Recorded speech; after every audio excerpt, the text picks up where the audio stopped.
Surviving a bad war stories and we say their names. Modern days trying to explain to a world that moves so fast. Well, we're surviving a bad. It's Camille, and we're going to talk a little bit about serial killers. It's just going to be an introductory to serial killers. It's only 45 minutes, so don't plan on getting your PhD at any time in what we're talking about.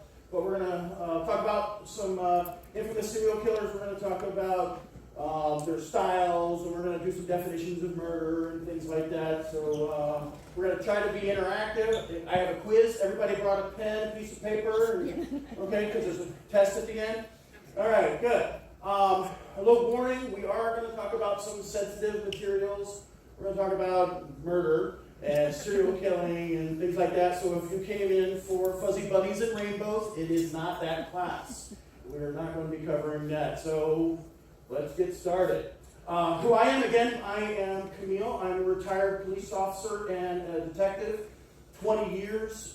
I was my partner on our podcast that we do. He says that I was on patrol about 3.5 minutes.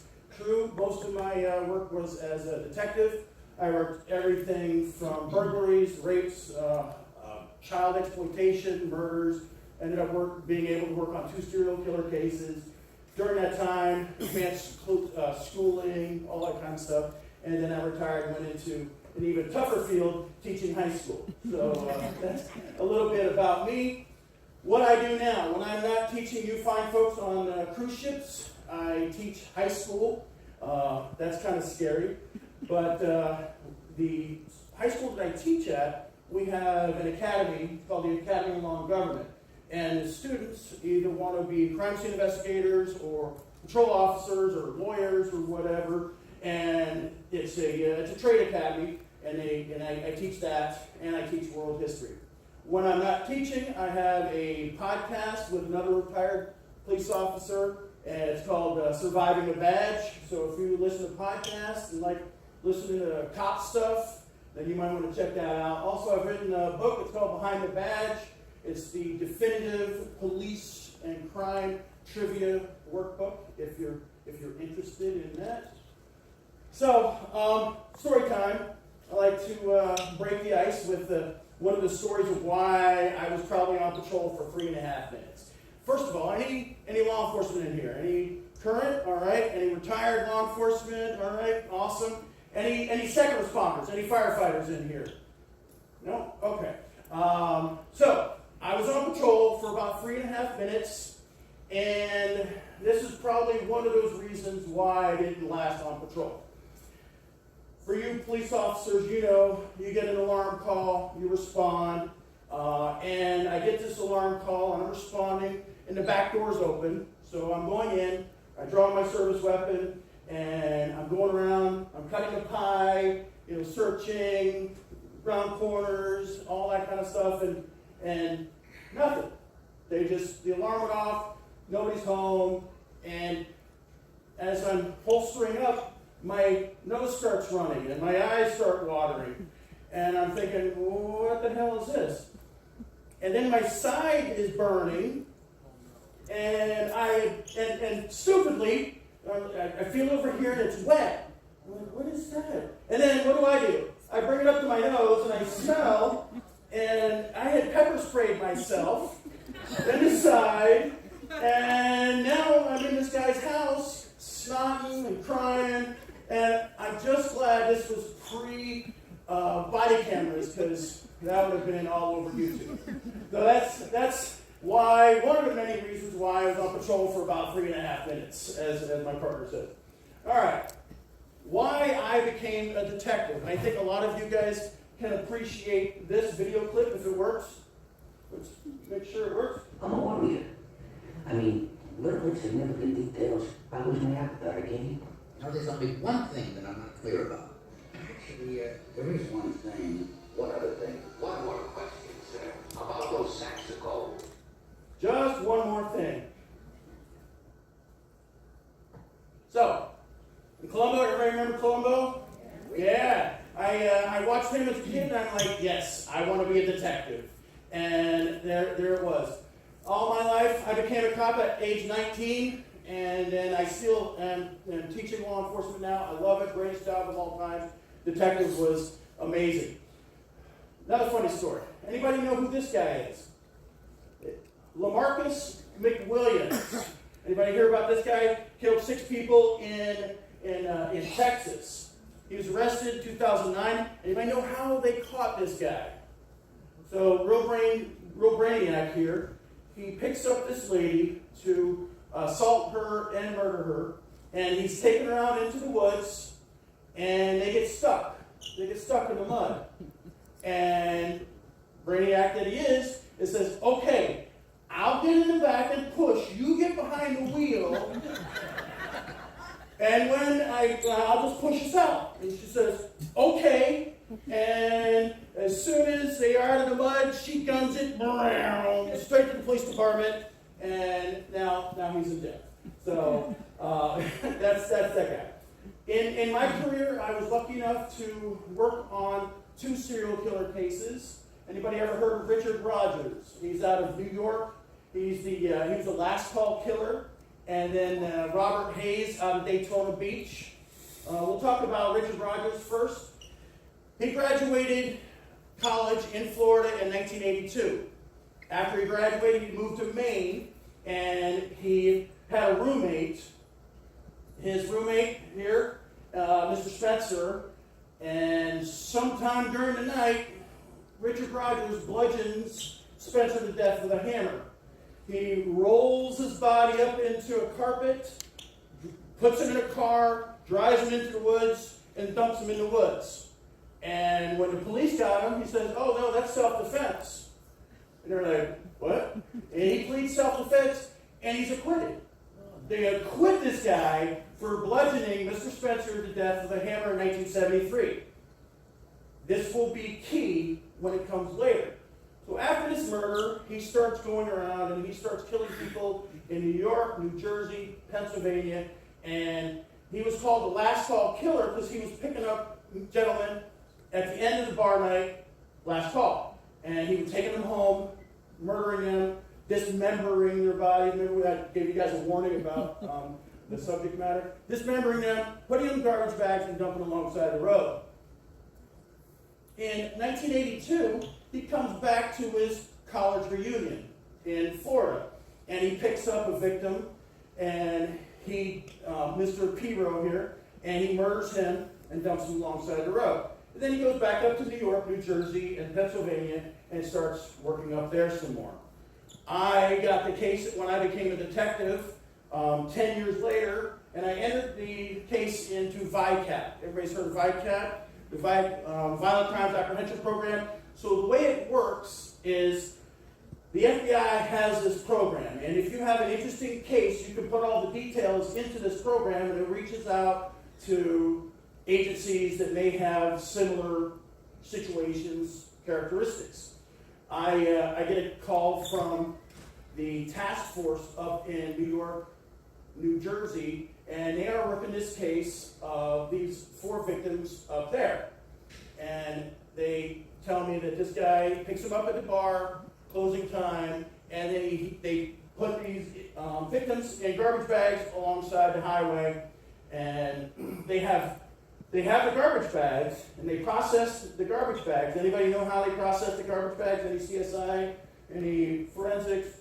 Super glue, right? Cyanoacrylate. So they put it in super glue. Not a whole lot of results. They had some prints, not a whole lot.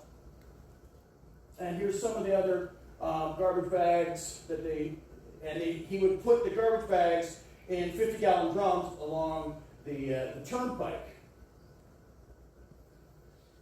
They were putting the garbage bags in super glue, and then they found a new method that was being used in Canada. It's called VMD, vacuum metal deposition. Everybody ever heard of that one?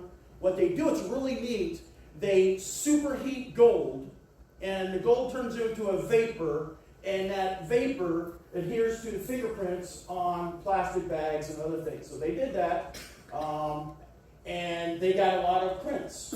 Well, just so happens one of those prints came back to Richard Rogers from his arrest in 1973 when he murdered his roommate. And they were able to grab this guy.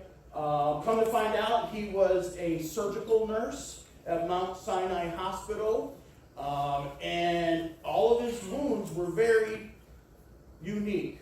It was, you could tell, they were all the same. My guy had stab wounds in the chest, just like theirs. We could actually lay over the photos. So we were able to arrest Richard Rogers, and he's got 3 life sentences in New Jersey right now.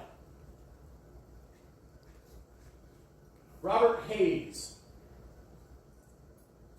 When I was working out at Deltona Beach, we worked on this case, and he was come to find out later, now we found out who he was a criminal justice student at a local university there, and he was picking up sex workers at night, murdering them, and he had picked up 4 in Daytona Beach, and he was using a .40 caliber handgun to murder these women.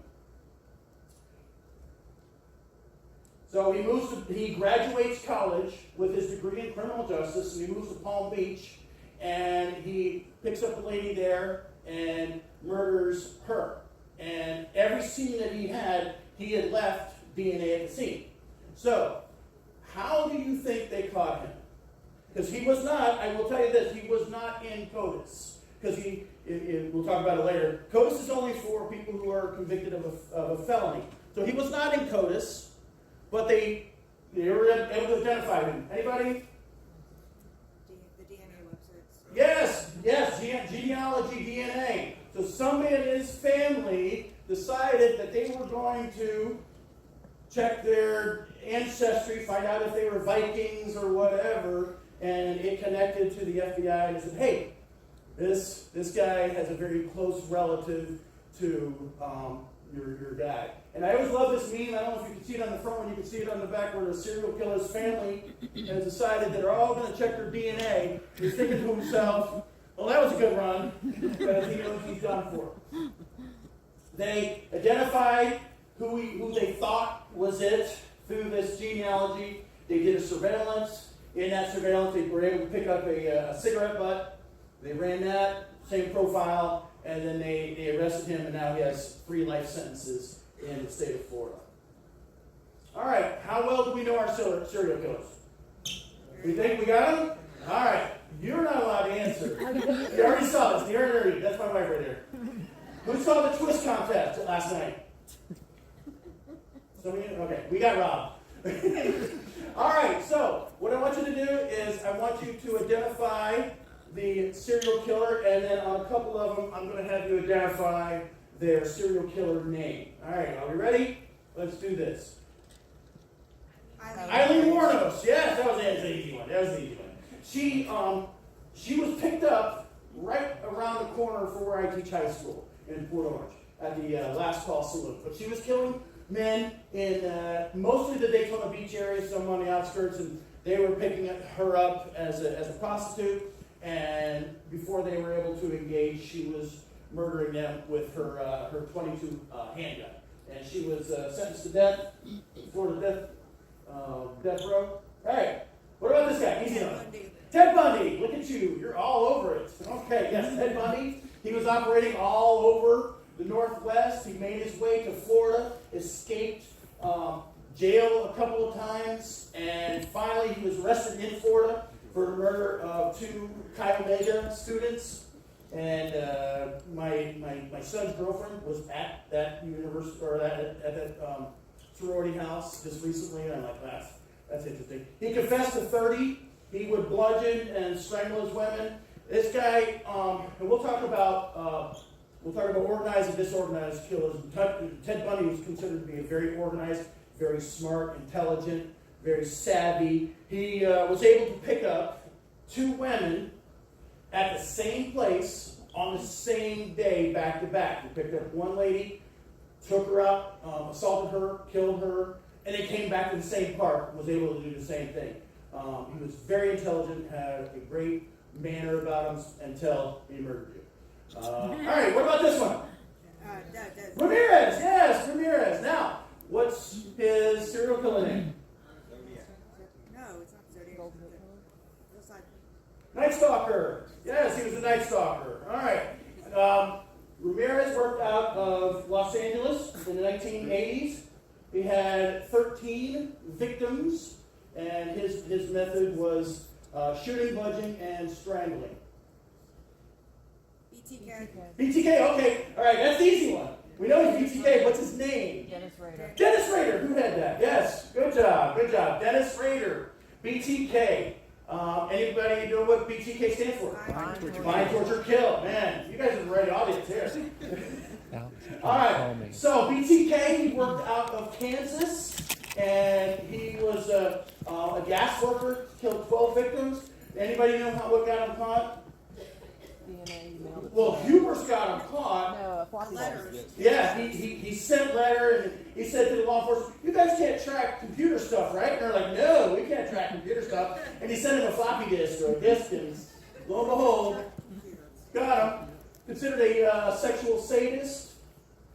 All right, H.H. Holmes. H.H. Holmes. H.H. Holmes, very good. And where did he operate out of? Chicago. Chicago, yeah. Probably not, but they consider him America's first serial killer. There's probably something we don't know about that was operating before him. And he had a place, a hotel in Chicago where he had these rooms set up for murder. You would go in there and he would pump poison gas into the room or suffocate or whatever, and then he would put the bodies into a chute, shoot down to the basement and into the furnace. And what was he doing? Anybody know what he was doing with the skeletons? Using them for medical science. Yeah, he was selling them to medical schools. So he was selling these skeletons to medical schools. They're like, yeah, let's do that. Whoops. So he was 1800s around Chicago Fair, and he operated the Castle of Death. Oh, that's the co-ed killer. Go ahead, killer. What's his name? What? Edmund Kemper. Yes, very good. The co-ed killer. You guys are on the ball. So he operated in California. He's like, what, 6'7"? I mean, if you ever see a picture, he is just a beast. He's a big dude. He killed his grandparents at a young age, and he faked the test so he could get out of the asylum. And then he was going around. He killed his mom. He killed different girls, and he would shoot, stab, strangle, all of them. All right, let's go back in history a little bit. Bloody Mary. Okay, what's her name? Mary Tudor. This is Elizabeth Bathory. Okay, she worked out of Hungary, and she would bathe in the blood of women that she would kill to keep her young. Obviously, it worked. I mean, that's a thing. Oh, Gacy. Yes, John Wayne Gacy. All right, you're cut off. Yes, John Wayne Gacy. He worked out of Chicago. He had some 34 victims. A lot of them were where did he put vast majority of his victims? In a crawl space under his house, right? And we talked about hubris earlier. He knew he was under investigation by law enforcement, and he invited them in. And so they're in his house, and the heater kicks on, and they're like, we know what that smell is. And they were able to get a search warrant on his house, and lo and behold, 34 victims buried in his crawl space. He had a trick that he would call the handcuff trick. That he was picking up boys who were usually runaways or just wouldn't be missed. And he said, yeah, I would put these handcuffs on them, and they would say, well, what's the trick? He said, the trick is I have the key and you don't. And then he would strangle them and murder them. He got caught because he murdered an honor roll student. Richard Peace, who said, hey, Mom, I'm going to go talk to Gacy about a job because he had a construction company. And that's the last the parents ever heard of him.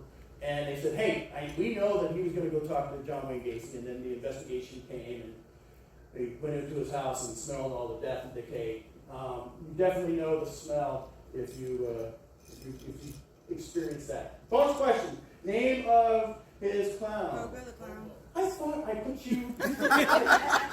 Slappy. Yes, Slappy the clown. Yes, it is Pogo the clown. Yeah, Poker the Clown. Now, did we talk about it later? Oh yeah, we do talk about it later. All right, so let's do some definitions here, if we will, so that we know kind of what we're talking about. The first definition we're going to talk about is homicide. What is the definition of homicide? Homicide is one person killing another. It's very basic. It could be through accident, it could be through murder, it could be through self-defense. But one person killing another is considered homicide. You're driving down the road, somebody jumps out in front of your car, and you run them over, that's vehicular homicide. Are you going to go to jail for that? Maybe not. Probably not. Not your fault. But it's still considered homicide. One person killing another person. Now, murder. Oh, this is what I want to talk about. So, if you see these shows, you'll see, maybe especially in the larger agencies that have a homicide unit, they call them a homicide unit as opposed to a murder unit.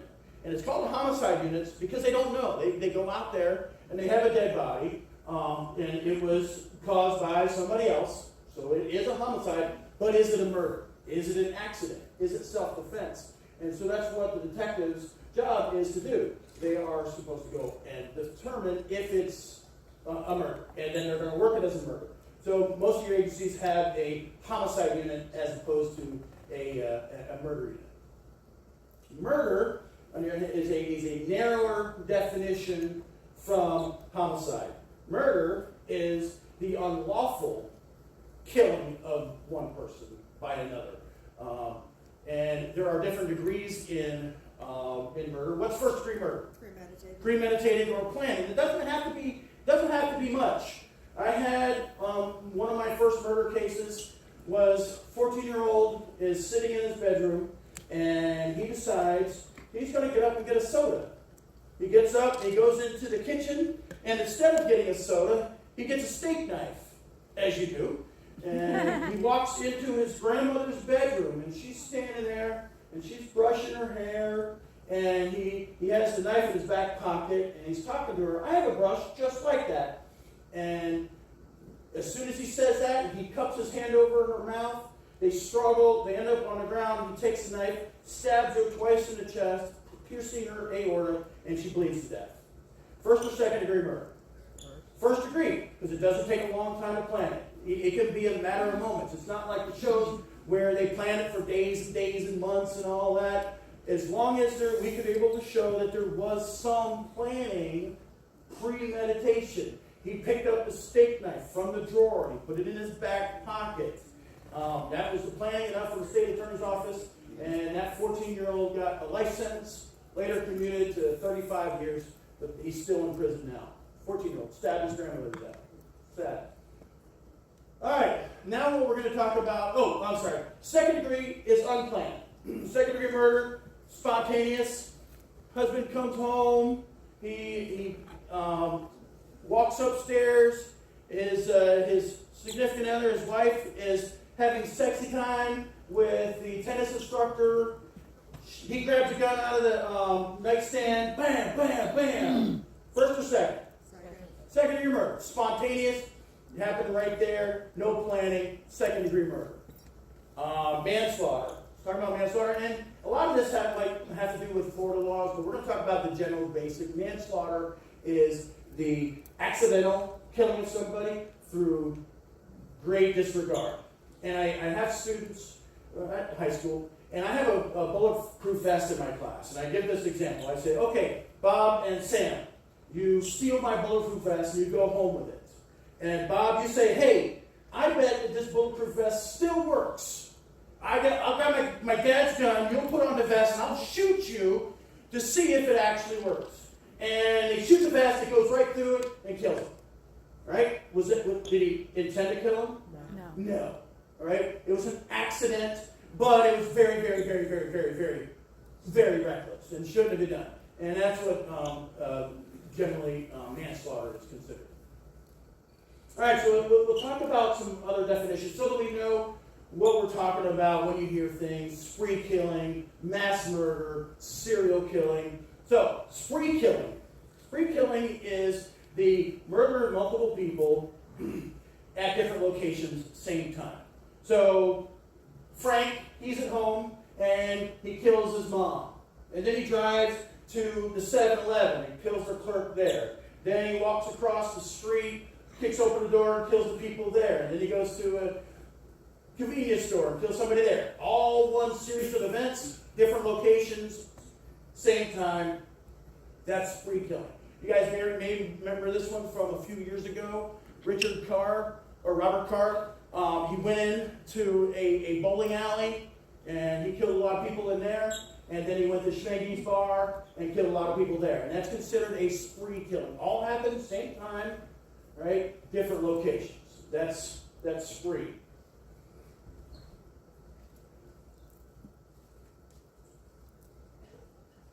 All right. Mass murder is where it all happens, multiple killings, same time, same place. And that's a mass killing.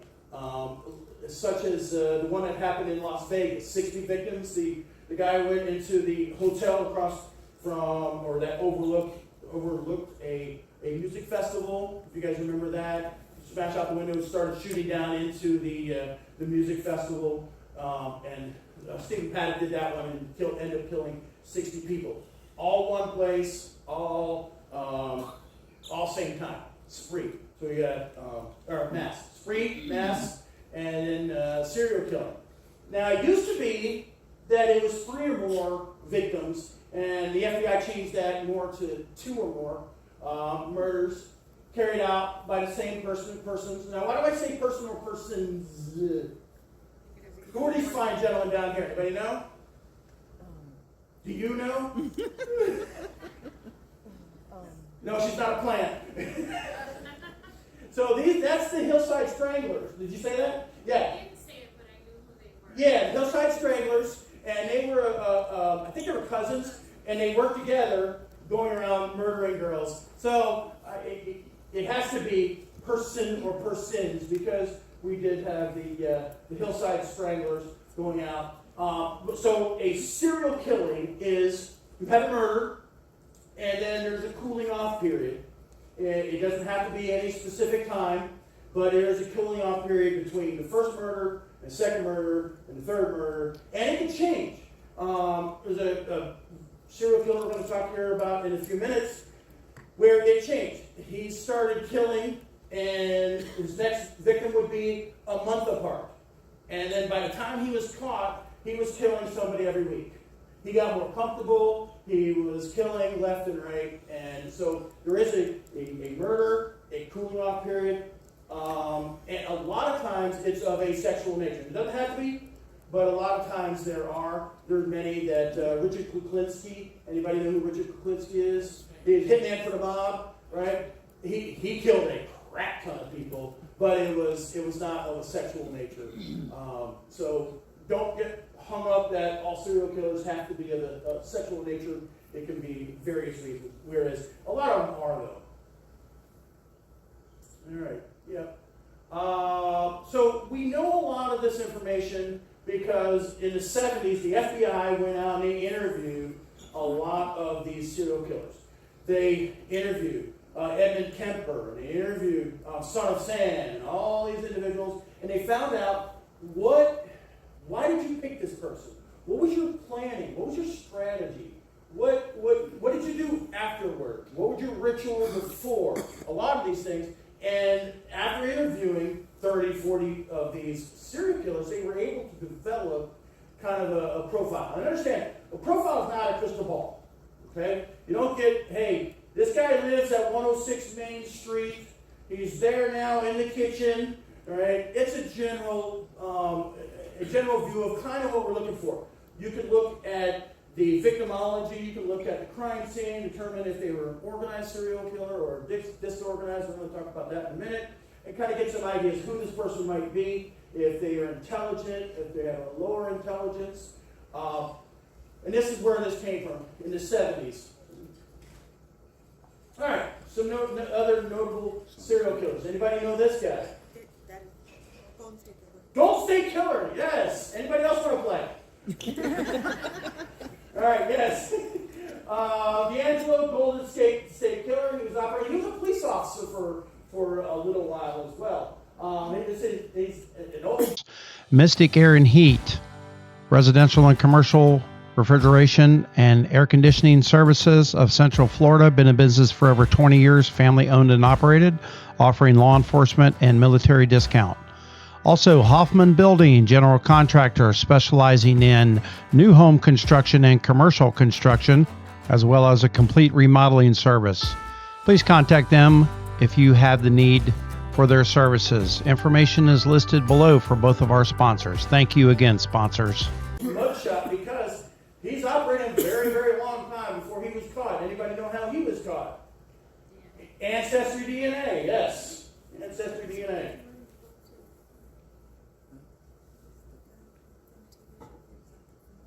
Okay. He had 13 victims throughout California, bludgeoning and shooting. All right, now, we're going to go international with this one. International. I'll give you a hint. It is Russia. It's the Russian guy. It's a very Russian dude. Andrei Chikitilov, the butcher of Rostov, probably had a bunch of other killers, or a bunch of other killer names, and he would pick up younger girls. He admitted to a little bit of cannibalism, just a little bit. 50 victims, and they put him to death in Russia. They considered him a sexual sadist. Anybody from New York? Arthur Shawcross, the Geneva River killer. He was picking up prostitutes and killing them. He actually started in Watertown. Okay, thank you. Watertown. I'm from Florida, so where's Watertown? Very, very northern New York. Okay. Yeah, almost in the casino's not very far away. Okay. Awesome. Interesting. Almost across the river from Wonderful. Okay. Thank you. Yeah, and if you listen to any of his interviews, he's off, and a lot of it is just BS. He's just full of it. But he was considered. He killed 14. He also confessed to some cannibalism. All right, another international one. Mr. Shipman here, Howard Shipman, Dr. Death. He was killing people in England, giving them overdoses of morphine. Had approximately 250 victims. Yeah, scary. He looks like a nice guy too, right? Hey, Doc, come on in. All right. So, if you do research on what type of serial killers they are, there's a bunch of different categories, but the FBI has kind of narrowed it down to about 4 main categories. We're going to talk about those. You have the visionary, the mission-oriented, the hedonistic, and the power and control serial killer. This guy considered to be a visionary. Anybody know who this one is? This is an older one. You'll love his next picture. So he believed, and the visionary ones, they see a message or they see dead people and they say, hey, you need to go out and do this because of whatever reason. So this is Herbert Mullen, and he saw the visions of his dead father who said, you need to kill people to stop earthquakes. That's what will do it. Earthquakes throughout the world will stop if you go out and you kill people. He's like, okay, I'll do that. So he ended up killing 13, having 13 victims in the early 70s. Nice handsome fellow there. All right. Anybody who know who this guy is? You guys know who this guy is. I'll give you what? Oregon, Washington, yeah. The Green River Killer, very good. What's his name? You didn't know that one? No, I did. I said it to him. Oh. I was kidding. You're not really banned. You can call out. You're allowed. It's okay. They want to make people angry. Yes, Robert Ridgway, the Green River Killer, and he had a mission to rid the world of prostitution and prostitutes, and he was going around picking up prostitutes. Now, why is it so difficult? And you'll find in your research or your studies, when you're dealing with a serial killer who is going after prostitutes, why are their numbers so high? Because they're on jobs and people can't find them. Right. And where do you start? You have a victim. Let's say you have a victim who happens to be a prostitute. Where do you start? Who was with them last? Nobody knows. So it's going to be very, very difficult to get to the bottom of these serial killers that go after prostitutes. So Gary Ridgway had a really screwed up childhood with his mom, and he wanted to rid the world of prostitution. Now, this guy was, I'm going to go for it. So he would kill women, put them in the woods, and then come back and visit, and oftentimes he would bring makeup Oh, boy. for the women that he would go visit. I think that's as far as we're going to go. Oh, boy. Yeah. Oh, boy. I don't think we have to go any more than that. What? All right, so yeah, Green River Killer, 80s and 90s. He killed a crap ton of women. 48 murders that he admitted to, probably more. All right, the hedonistic killer. Ted Bundy, we know that's Ted Bundy. We talked about him earlier. These are the guys that get pleasure out of killing. This is their drive.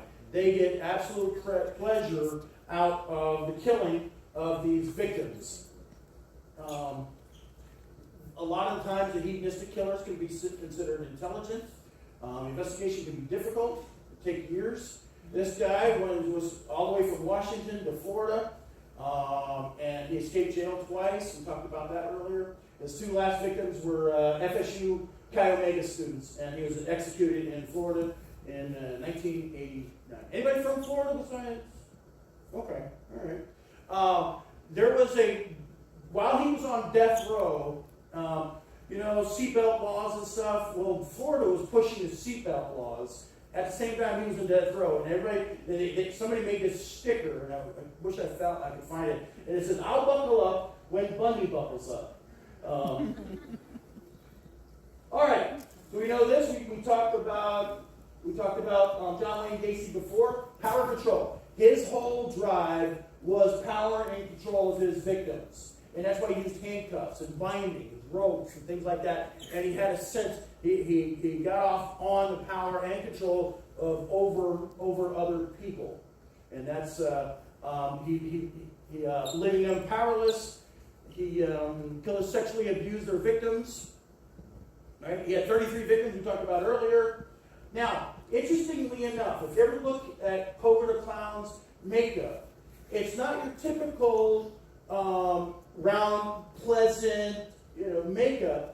His makeup was pointy. His eyes were pointy. His mouth is all jagged and pointy. He did that on purpose because he knew psychologically that pointy makeup on clowns scared kids.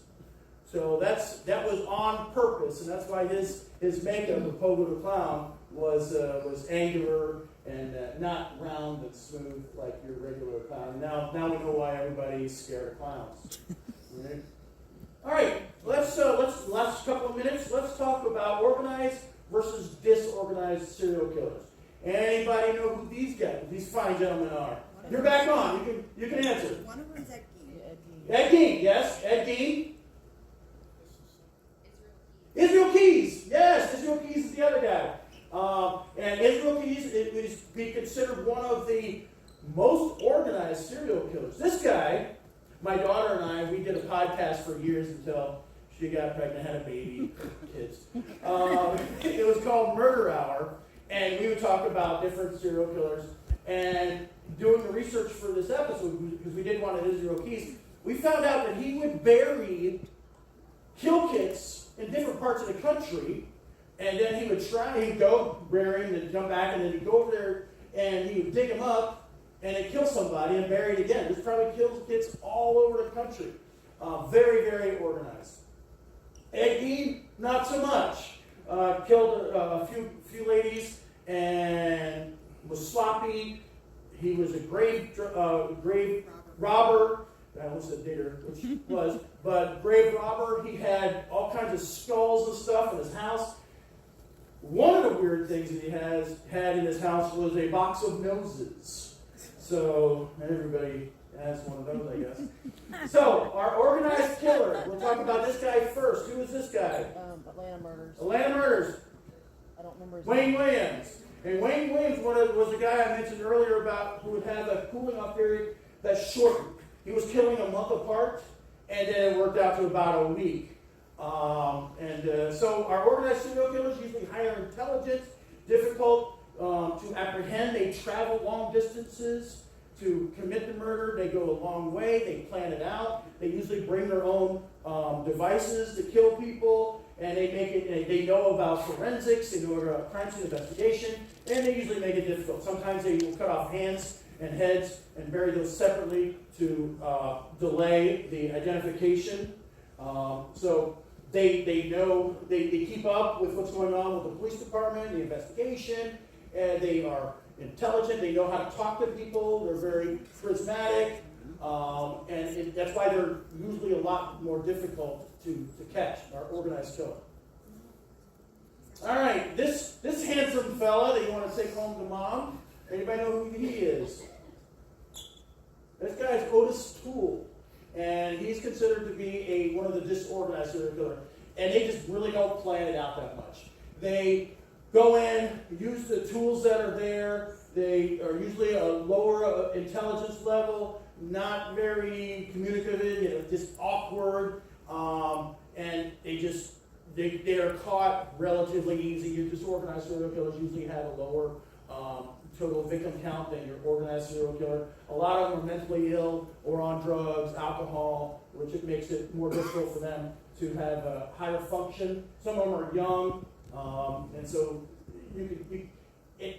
where it gets awkward with investigations is where they kind of fall in between. Otis Toole is the extreme, Williams and Key's extreme. It gets difficult when you're looking at like a middle ground. Well, this part is organized, this part is disorganized, so it's very difficult to profile those individuals. All right, some theories. We're going to wrap this up with some theories on why people commit crime. Do we know 100% why people commit murder or serial killers? No, obviously not. It's called a theory. And a lot of the theories include childhood trauma, which you always see that a lot. Brain abnormalities or injuries. John Wayne Gacy suffered a massive brain injury when he was a child, and that was a lot of people think that may what routed him. He had a very abusive father that routed him into killing. Ted Kaczynski had a very traumatic childhood. He was separated from his mom at a very early age in a hospital, and he missed out on some very tender, nurturing years. So childhood situations are a big issue in a lot of these. The McDonald triad kind of fallen out of favor, but it does show up in a lot of people. And the McDonald triad is we have abusive animals. Okay, a lot of these serial killers are very abusive to animals and pets, things like that. Bedwetting, enuresis, after a certain age when a child is supposed to grow out of it. A lot of these individuals are still wetting the bed. And then arson rounds out the triad. Psychological personality disorders, environmental, triggering events that set killings into motion. Anybody from Canada? Anybody know Colonel Williams? So he was a colonel in the Air Force, Russell Williams, and he started murdering when he was like 55 years old.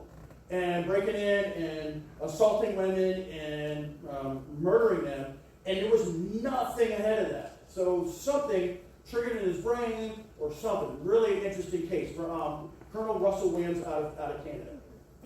All right, I threw a lot at you guys today. I know it was just an introduction, and I really appreciate you helping out and participating. I'm going to be doing 4 other lectures on the CSI effect, crime scene investigation, the Bob Crane murder, so hopefully you guys can attend. Now, like I said, I threw a lot at you guys. I hope you enjoy your drink package. All right, thank you. Appreciate it.